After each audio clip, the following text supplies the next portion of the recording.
తెలంగాణ రాష్ట్ర ప్రభుత్వం కమిషన్ల పేరిట ఎస్సీ వర్గీకరణ కాలయాపన చేయకుండా తక్షణమే వర్గీకరణ చేపట్టాలని ఎంఆర్పీఎస్ రాష్ట్ర నాయకులు మాసైపేట యాదగిరి మాదిగ డిమాండ్ చేశారు. సంగారెడ్డిలో ఏకసభ్య కమిషన్కు వినతి పత్రం సమర్పించిన అనంతరం వారు మాట్లాడుతూ సుప్రీంకోర్టు తీర్పు వెలువడిన వెంటనే మొదటగా తెలంగాణలో ఎస్సీ రిజర్వేషన్ అమలు చేస్తామన్న ప్రభుత్వం ఎందుకు అమలు చేయడం లేదని ప్రశ్నించారు.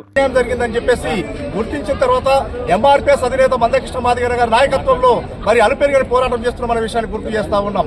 30 ఏళ్ల సుదీర్ఘ ఉద్యమంలో అనేక రకాల ఆటంకాలు, అనేక రకాల అవమానాలు, అణిచివేతలు, అక్రమ కేసులు అన్నింటినీ కూడా ఎదుర్కొని నిలబడ్డటువంటి ఎంఆర్పీఎస్ సైన్యం 30 సంవత్సరాల ఉద్యమాన్ని మరి ఊహించి ఈ రాష్ట్ర ప్రభుత్వాలను, కేంద్ర ప్రభుత్వాలను మెప్పించి చివరికి ఈ దేశ సర్వోన్నత న్యాయస్థానమైనటువంటి సుప్రీంకోర్టు ద్వారా ఈ వర్గీకరణ డిమాండ్ సమంజసమే, ఈ వర్గీకరణను చేసుకునే అధికారం రాష్ట్రాలకు ఉందని చెప్పేసి సుప్రీంకోర్టు సూచించిన విషయాన్ని గుర్తు చేస్తా ఉన్నాం.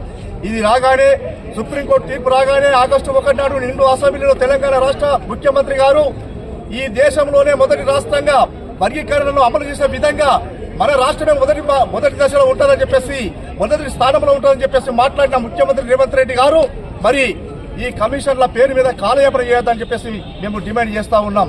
ఎందుకంటే గతంలో కూడా కాంగ్రెస్ ప్రభుత్వం అధికారంలో ఉన్నప్పుడే కమిషన్ వేసిన విషయాన్ని గుర్తు చేస్తా ఉన్నాం. గతంలోనే రాష్ట్ర ప్రభుత్వాలు వర్గీకరణ చేసిన విషయాన్ని గుర్తు చేస్తా ఉన్నాం.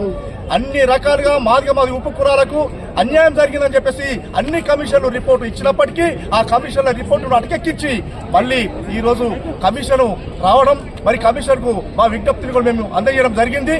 ఏది ఏమైనా ముఖ్యమంత్రి గారికి కమిషన్ ద్వారా ధన్యవాదాలు తెలియజేస్తా ఉన్నాం. ముఖ్యమంత్రి గారు, మీరు నిండు అసెంబ్లీలో మాదిగలకు, మాది ఉప కులాలకు అన్యాయం జరిగింది, నిజంగానే సుప్రీంకోర్టు తీర్పు ఇచ్చింది, ఈ తీర్పును అమలు చేసే విధంగా మొదటి రాష్ట్రంగా తెలంగాణ ప్రభుత్వం ఉంటుందని చెప్పేసి అన్న తర్వాత మీకు ఏమేమి అడ్డంకులు వచ్చినాయో, మరి ఎందుకు మీరు పక్కన పెట్టినరో, ఎందుకు కొత్త కమిషన్ ఏర్పాటు చేసిరో. మరిన్ని అప్డేట్స్ కోసం మా ఛానల్ ని సబ్స్క్రైబ్ చేయండి.